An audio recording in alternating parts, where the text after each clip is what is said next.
Alright, so we're just sitting over here at the gas station. Justin's getting gas. We'll be hitting the road here shortly. Hey, Well, we're out here scouting, and first spot we pull up to, we hear mallards just all over. This is insane. So, it sounds good. We haven't even seen them yet. We just hear a bunch of ducks. Oh yeah. So after forever of not seeing any birds, now we've got big ducks everywhere.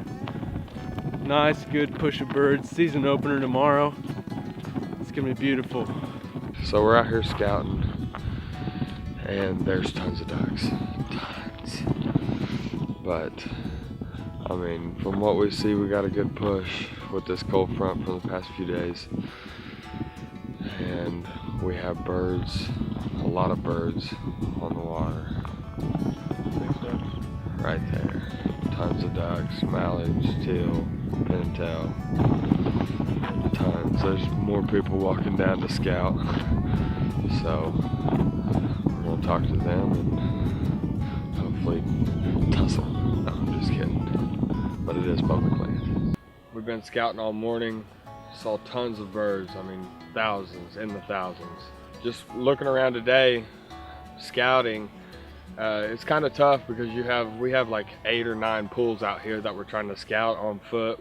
It's just finding out where the water is and finding out how the birds work. Finding out where the water is, like I said, we have 9 pools. There's really not much we can see because the vegetation is so grown up and there's so much food here that we just watch where the birds land. And that gives us a good indicator. And then another thing is where the birds go. Where the birds go is where there's gonna be food. There's a north side and a south side of this refuge that we're hunting, and the south side was underwater whenever it flooded really bad, and there's no food down there. There's no ducks down there. So one thing that you want to look out for whenever you're going out and scouting is you just want to look at all your options. For the instance today, the first hole that we went to, we found out that there was a bunch of ducks out on this location, but we decided to travel, check out the south side of the marsh, figuring out exactly where the ducks could be, if there's other options as well. An example is for last year, we were really isolated in one location that we hunted most of the year, but towards the end of the season, we were able to branch out, do more scouting, figuring out where the ducks are, how they work, and what pools they like to be in, and we were able to be more successful towards the end of the season. Whenever you go find a location and you see ducks out on the water, don't just assume that that's where they want to be every single time. You want to figure out exactly where they could go, hang out for a little bit, try to figure out where their flight patterns are, where they're coming from, because that could give you another idea as to when the wind changes, they could be somewhere else. So I'd say the big tip is just to take your time, don't rush things. Take a couple days of scouting, figure out exactly where they're coming from, and just take a look at all your options. Just because they're isolated in one area doesn't mean they won't move somewhere else the next day. Once you find the spot that you're gonna hunt, you need to start thinking about, how am I gonna go through with this hunt? What do I need to bring with me to make this hunt super successful? Whether that be a jerk cord or mojos, or how many decoys do I need? Just think it through. So judging by the numbers, that'll tell you a good deal about how many decoys you need to bring. So early season, when the migration kind of starts getting heavy, you want to have a bigger spread.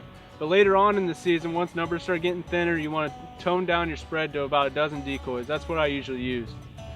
But then you also need to think about where your blind is going to be. What's the wind? What's the weather? Is it overcast? Is it going to be sunny? Take all that into consideration when you're choosing the spot that you're going to hunt. When you're looking for spots, it's a good idea to follow the birds and find out where they go. And there's different types of spots that you're going to be looking for, whether it be a feeding area, a loafing pond, or loafing slough, or just anywhere where they're just hanging out. That's where they want to be. And then there's also going to be areas where they roost. You don't want to hunt a roost because that can negatively affect your future hunts, pushing birds out of the area.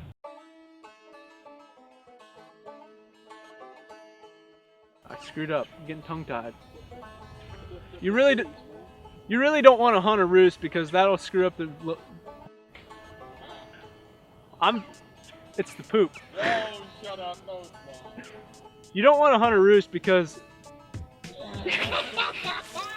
What is going on? You don't want to hunt a roost because that'll screw up the hunts that you can have later on. Yeah, that was bad. You don't want to hunt a roost because that could end up screwing up. I'm not even gonna say this. So, what Josh is trying to say is that you don't want to hunt a roost because it will affect your future hunts. I mean, just birds aren't gonna like over hunting roosts. I don't know what I'm saying. It really is, isn't it? Yeah. You don't want to hunt a roost. I got this. I don't got this. What am I talking about now? You don't want to hunt a roost because that could negatively affect your future hunts, pushing birds out of the area. Nailed it! I feel like that's good.